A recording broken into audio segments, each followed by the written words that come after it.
Jadi kosmetik, mungkin kalian bingung gitu, kenapa sih ada mata kuliah pilihan teknologi obat dan kosmetik. Terus mungkin waktu ngambil milih MKP ini juga yang cowok-cowok pada ragu gitu ya, ngapain ngambil mata kuliah kosmetik gitu, karena kan kosmetik itu identik dengan perempuan. Jadi di sini saya mau memberikan introduction dulu bahwa teknologi obat dan kosmetik itu tidak hanya untuk mahasiswa perempuan atau tidak hanya untuk engineer yang gendernya itu perempuan gitu, tetapi ini tidak menutup kemungkinan bagi yang gendernya laki-laki atau pria juga memiliki jalan karir di bidang kosmetik. Tuh. Nah, untuk teknologi obat dan kosmetik itu nanti kan terbagi dua. Untuk saya itu materinya khusus tentang kosmetik dan untuk Bu Novi itu khusus untuk teknologi obat. Untuk saya sebenarnya pertemuan saya di setiap hari Senin dan Bu Novi pertemuannya di setiap hari Rabu. Tetapi karena untuk minggu ini Bu Novi hari Rabu ada kegiatan di lab, maka saya menggantikan. Jadi Senin depan yang harusnya jadwal saya nanti akan diisi dengan Bu Novi. Jadi minggu depan itu Senin dan Rabu yang masuk adalah Bu Novi. Saya akan masuk di Senin minggu depannya lagi gitu. Nah, untuk kosmetik sendiri, kalian bisa lihat gambar di sini ya, mbak-mbak yang di sebelah kiri ini kan mukanya kusam gitu. Jadi kalau muka yang wajah yang bermasalah itu ada akne, ada jerawatnya, terus ada black spot, ada wrinkle, wrinkle ini kerutan-kerutan di wajah, kemudian ada dark circle. Kalau misalnya kita kurang tidur, kurang istirahat, biasa di bawah mata itu muncul dark circle atau ada lingkaran hitam gitu ya di bawah mata. Nah, tampilan-tampilan ini, 4 hal ini pastinya memberikan jelek untuk dilihat gitu. Apalagi kalau misalnya kalian sudah bekerja atau kalian ingin tampil di depan orang banyak, entah sebagai misalnya mau jadi MC atau apa, atau jadi pejabat publik dan lain-lain. Pastinya kalian membutuhkan tambahan gitu ya supaya terlihat lebih bagus dilihat orang secara fisik. Maka kosmetik adalah suatu tools yang bisa kita gunakan untuk menambah tampilan kita atau mengupgrade tampilan kita secara fisik. Kosmetik sendiri berasal dari kata Yunani yang berarti menghiasi atau tambahan dari sesuatu yang dekoratif untuk seseorang atau benda. Jadi dia menambahkan sesuatu terhadap benda atau seseorang sehingga yang awalnya kurang bagus menjadi lebih bagus. Kosmetik dapat didefinisikan sebagai zat yang bersentuhan dengan berbagai bagian tubuh manusia seperti kulit, rambut, kuku, bibir, gigi, selaput lendir, dan lain-lain. Zat kosmetik membantu memperbaiki atau mengubah tampilan luar tubuh dan juga bisa menutupi bau badan. Jadi kosmetik itu tidak hanya terbatas pada bahan-bahan yang kalian bisa gunakan di wajah gitu ya. Tetapi kosmetik itu juga menyeluruh, bisa juga menutupi bau badan. Contohnya untuk mengatasi biasa kita pakai kolon, parfum, dan lain-lain. Nah, kosmetik melindungi kulit dan menjaganya dalam kondisi baik. Jadi kosmetik itu tidak cuma lipstick, eyeshadow, dan lain-lain, tetapi seperti pelembab, kemudian juga body lotion itu masuk dalam kosmetik. Secara umum, kosmetik merupakan sediaan luar yang diaplikasikan pada bagian luar tubuh.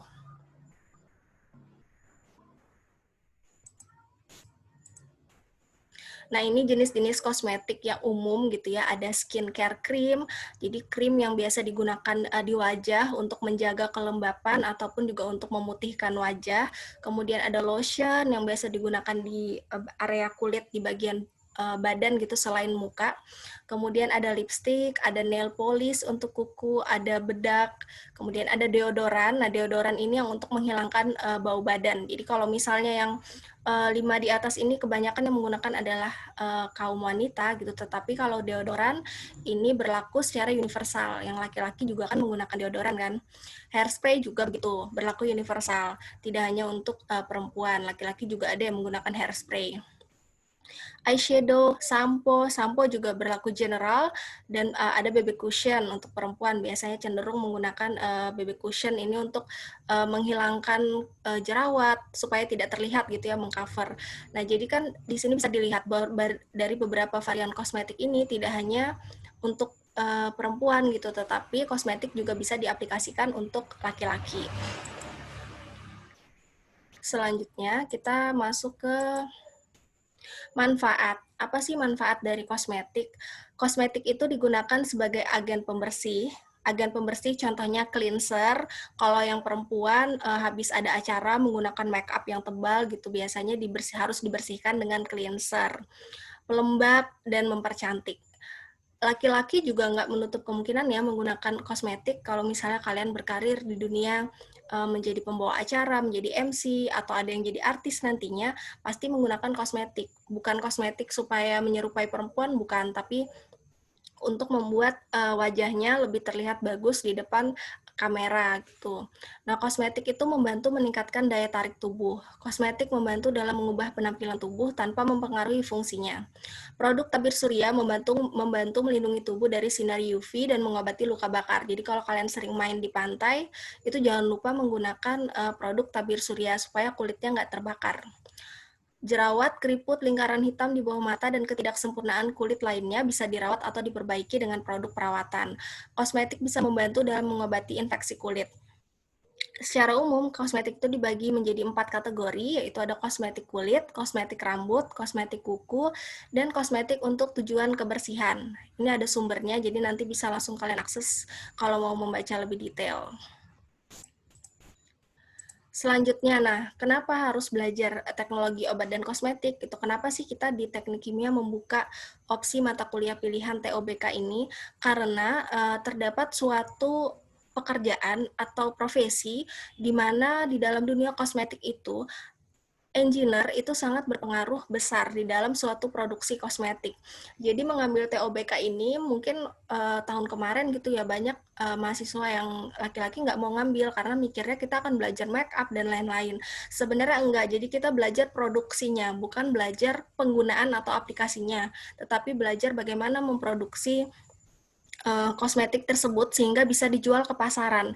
Karena nggak menutup kemungkinan beberapa tahun ke depan pekerjaan seorang teknik kimia itu tidak hanya berkisar antara oil and gas, kemudian petrokimia, kemudian lagi polimer dan lain-lain, tetapi juga bisa bergeser ke arah produksi kosmetik. Karena yang kita tahu sekarang ini semakin banyak masyarakat, semakin banyak kebutuhan kosmetik di masyarakat gitu, karena semakin banyak orang yang menggunakan kosmetik ini untuk menambah atau mempercantik atau meningkatkan daya tampil dirinya secara fisik gitu. Nah, sekarang apa sih cosmetic engineering itu? Definisi umum dari cosmetic engineering adalah seorang engineer yang bekerja pada suatu perusahaan kosmetik. Definisi khusus seorang cosmetic engineer adalah seseorang yang sebelumnya mempelajari bidang ilmu teknik kimia dan memilih berkiprah pada bidang kosmetik. Ini kalian bisa baca di sini ada linknya, saya tuliskan. Jadi memang orang-orang teknik kimia itu bisa berkarir di bidang kosmetik. Chemical engineers mengaplikasikan matematika dan ilmu sains yang dimiliki dalam menjalankan penelitian yang mengkombinasikan berbagai jenis bahan kimia sehingga menghasilkan produk kosmetik yang baru. Jadi seorang teknik kimia itu kan kita punya basic matematika, sains, dan juga kimia, sehingga kita bisa mengkombinasikan beberapa jenis bahan kimia ataupun jenis-jenis bahan yang natural secara alami untuk menghasilkan produk kosmetik yang baru gitu. Secara umum, chemical engineer menghabiskan sebagian besar waktunya untuk mencampur bahan kimia untuk menguji reaksi ketika 2 atau lebih elemen digabungkan. Karena kita belajar teknik reaksi kimia, kita belajar transport fenomena, kita belajar perancangan alat, sehingga kita bisa diharapkan bisa untuk merancang reaksi seperti apa yang diperlukan untuk membuat lipstik misalnya. Bahannya apa saja, terus temperatur reaksinya gimana, tekanan reaksinya gimana supaya menjadi satu lipstik yang sesuai dengan keinginan pasar. Dalam industri kosmetik, pengujian ini dimaksudkan untuk melihat apakah penggabungan bahan kimia menghasilkan produk yang berwujud, bermanfaat, dan aman seperti parfum, colognes, dan makeup. Contohnya parfum. Parfum itu kan pastinya menggunakan aplikasi dari ekstraksi dan juga distilasi. Jadi kita bisa membuat parfum dari bunga mawar misalnya diekstrak, kemudian setelah itu dipisahkan dengan pelarutnya. Kalau misalnya ekstrak mawarnya mau dipakai lagi untuk bahan-bahan dasar makeup yang lain. Chemical engineer biasanya bekerja sama dengan market researcher dan company planner untuk memastikan penelitian selaras dengan tujuan dan strategi perusahaan secara keseluruhan.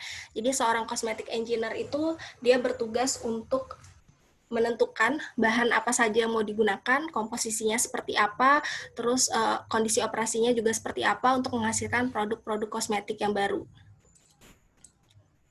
Nah, ini adalah salah satu contoh tokoh di dunia teknik kimia gitu ya, yang akhirnya dia menjadi seorang entrepreneur yang sukses, berasal dari Jamaika. Dia memiliki background pendidikan seorang chemical engineer, kemudian dia akhirnya mendirikan Sustainable Cosmetic Company. Jadi dia punya perusahaan produksi kosmetik sendiri gitu. Awalnya di sini kalian bisa baca sih di sini artikelnya gitu ya, gimana dia akhirnya memilih untuk terjun ke dunia kosmetik karena saat dia mempelajari Sustainable Energy and Mechanical Engineering in Sweden and Finland, dia tidak bisa menemukan kosmetik yang sesuai dengan kulitnya yang sensitif gitu, karena kan ada beberapa orang yang kulitnya itu sensitif. Akhirnya dia memilih untuk meracik sendiri foundation yang sesuai untuk kulitnya gitu, tentu saja dengan ilmu kimia, matematika, dan sains yang dia miliki, yang dia pelajari saat dia mengambil major teknik kimia. Kemudian bahkan sekarang juga kalau misalnya kalian mau melanjutkan S3 di bidang kosmetik, itu juga sudah ada gitu. Jadi ada extending education di Manhattan College yang membuka PhD untuk chemical engineering khusus di bidang kosmetik. Jadi memang bidang kosmetik ini sangat possible untuk ditekuni oleh seorang sarjana teknik kimia.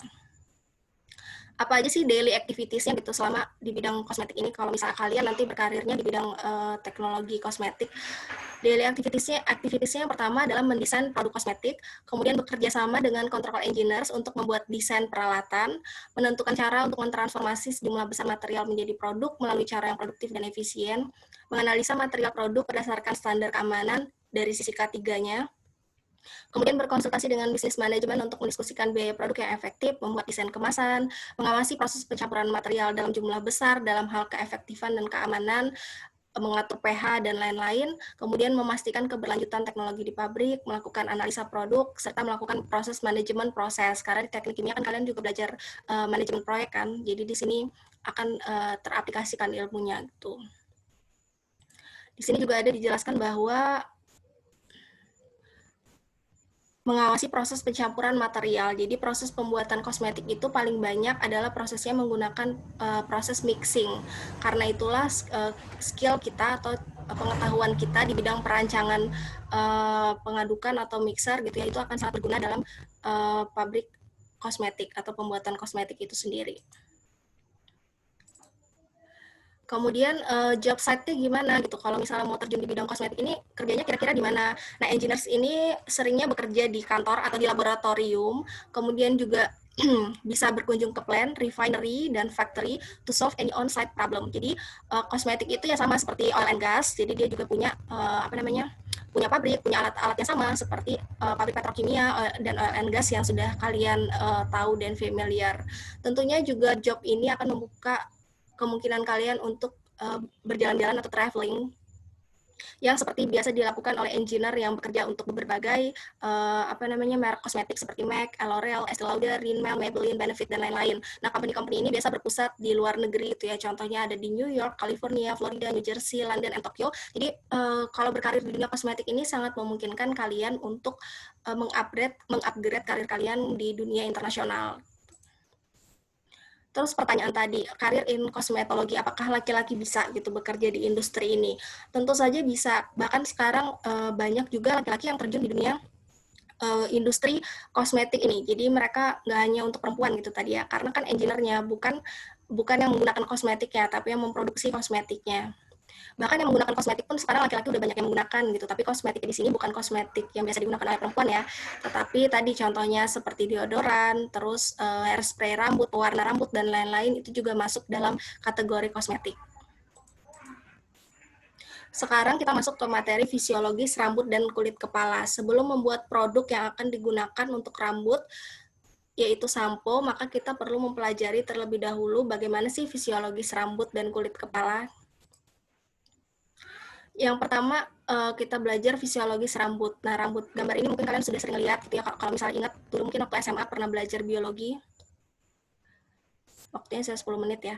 Di sini rambut memiliki banyak fungsi biologis, dia juga memiliki folikel. Jadi nanti kalian bisa baca sendiri kalau misalnya di folikel-folikel ini ada beberapa bagian dan beberapa jenisnya. Salah satunya adalah di sini ada yang namanya bulb gitu ya. Bulb ini adalah tempat awal tumbuhnya rambut. Nah, jadi nanti dia mulai dari sini bertumbuh kemudian sampai keluar dari kulit. Jadi kan rambut itu dia berasal dari bawah kulit, kemudian makin lama akan memanjang. Dan rambut ini nggak cuma ada di kepala sebenarnya ya. Rambut itu juga ada di seluruh bagian tubuh kita. Cuman yang di kepala itu yang memiliki panjang yang paling panjang gitu dibandingkan rambut di area-area yang lain. Kemudian di sini fisiologis rambut, ada beberapa penyakit rambut, salah satunya adalah pola kebotakan pada pria atau androgen alopecia. Nah, salah satu penyakit rambut ini bisa diakibatkan oleh hormonal atau juga bisa karena trauma, pembedahan, penurunan berat badan, dan stres berat. Jadi kalau misalnya kalian stres, biasanya akan lebih banyak terjadi kerontokan rambut. Ini adalah skematik pertumbuhan rambut. Jadi pada beberapa waktu tertentu nantinya rambut yang sudah lama akan tergantikan dengan rambut yang baru. Jadi kalau misalnya rambut ada yang rontok itu sebenarnya kalau misalnya nggak terlalu banyak itu masih kategori yang normal. Ini fisiologis kulit kepala. Fungsinya kulit kepala adalah untuk mengatur kelembapan kulit, mengatur suhu tubuh, membentuk mantel asam dan pernapasan kulit. Kemudian juga permukaan kulit diselubungi oleh mantel asam yang berupa cairan dengan pH 4 sampai 6. Fungsinya adalah menghambat pertumbuhan bakteri atau jamur. Jadi kalau kulit kepala kalian tuh tumbuh jamur, itu artinya kulit kepala kalian tuh bermasalah. Makanya kita harus menggunakan produk kosmetik tadi, yaitu sampo, supaya kulit kepalanya tetap terjaga. Ini fisiologis kulit terbagi dari epidermis, dermis, dan bagian subkutan. Subkutan ini bagian paling dalam, epidermis adalah bagian paling luar atau permukaan kulit. Kulit ini berfungsi untuk melindungi tubuh kita dari panas dan juga dingin. Nah, di sini adalah penjelasannya. Epidermisnya adalah lapisan yang terluar, bisa memunculkan struktur turunan seperti kuku dan pastinya mempunyai kelenjar keringat. Makanya kita memproduksi keringat itu berasal dari kelenjar keringat yang ada di bagian epidermis. Ini tipe-tipe kulit dari normal, dry, oily, combination, and sensitive. Ini nanti akan menentukan kalau misalnya kita pengen membuat krim wajah. Krim wajah seperti apa sih yang cocok untuk kulit-kulit tertentu. Ini juga untuk tipe kulit, nggak cuma perempuan yang punya tipe kulit, laki-laki juga punya tipe kulit dari dry sampai ke sensitif. Nah, selanjutnya adalah fisiologis kuku. Di sini kuku jari tangan memberikan perlindungan pada ujung jari, meningkatkan sensasi, dan memungkinkan benda kecil untuk digenggam. Lapisan kuku jari tumbuh rata-rata 0,1 mm per hari. Kemudian dia juga terdiri dari pembuluh darah, saraf, dan melanosit. Sedangkan kuku kaki itu pertumbuhannya akan lebih lambat. Nah, untuk kuku ini sendiri nanti kita akan mempelajari juga proses produksi dari nail polish atau penghias kuku. Kemudian kayaknya karena ini waktunya singkat ya untuk zoom-nya, jadi kita balik lagi tadi ke depan. Bahwa minggu depan karena minggu depan itu Bu Novi yang masuk, jadi minggu depannya lagi hari Senin saya akan masuk, saya akan memberikan recording penjelasan tentang jenis-jenis kosmetik rambut, fungsi produk kosmetik, bahan proses produksi, dan proses produksi kosmetik rambut. Jadi kita ketemu lagi Senin depan, nanti saya akan record duluan videonya di Zoom, kemudian nanti saya upload ke YouTube dan saya share linknya. Dengan seperti itu mungkin akan lebih efisien supaya kuota kalian juga nggak habis terpakai banyak. Kayaknya materi untuk pertemuan pertama sampai sini dulu. Mungkin ada yang mau ditanyakan dulu, masih ada waktu 5 menit ini video konferensinya. Boleh nanya tentang teknis kuliah, boleh juga nanya tentang materi.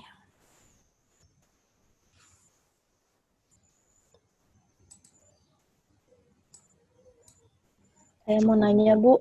Ya, silakan. Kan itu untuk Senin depan itu kan, nah ibunya ngasih video ya, Bu ya. Jadi itu kita cuman kayak ngelihat videonya doang atau nge-zoom lagi sama ibu gitu, Bu. Oke, untuk Senin depan masih Bu Novi ya, karena tukeran nih, karena saya ngisi Rabu. Jadi saya masuk mulai Senin depannya lagi. Nah itu karena saya nge-share videonya ya seperti ini, saya menjelaskan, mungkin kalau yang kemarin ikut semester antara termo ya, seperti itu, kalian nggak perlu Zoom lagi dengan saya, karena sudah digantikan dengan video penjelasan saya. Tetapi setelah nonton videonya, nanti kalian meninggalkan pertanyaan di kolom komentar di Mols, nanti saya jawab. Tapi kalau misalnya dalam durasi waktu perkuliahan itu belum muncul nih pertanyaan, kalian misalnya belum mau tahu mau nanya apa, nanti diskusinya boleh dilanjutkan di WhatsApp. Tapi lebih bagus sih ada nanya di Mols itu gitu, karena nanti kan proses perkuliahan yang di Mols itu akan di-record dan akan dicek oleh fakultas dan juga universitas gitu. Jadi lebih bagus kalau misalnya di situ kolom komentarnya hidup gitu. Jadi ada sharing sesi diskusi dari kita. Jadi nggak perlu nge-zoom lagi minggu depan pertemuan berikutnya. Nge-zoomnya di pertemuan 7 aja ya, karena kita mau nge-review. Udah jelas? Baik, Bu. Baik, Bu. Ada Terima pertanyaan kasih, Bu. lagi?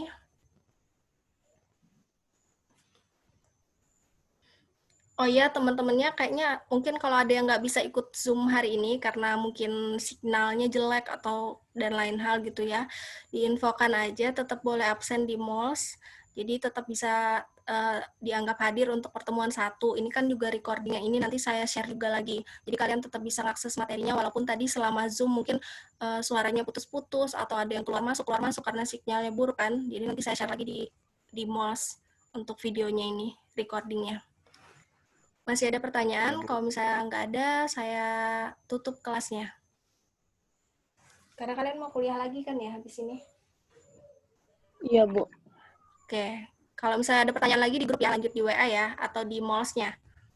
Baik, Bu. Terima Oke, kasih, Bu. saya tutup ya. Assalamualaikum warahmatullahi wabarakatuh. Waalaikumsalam warahmatullahi wabarakatuh. Terima kasih, Bu. Pagi, Bu. Terima kasih, Bu.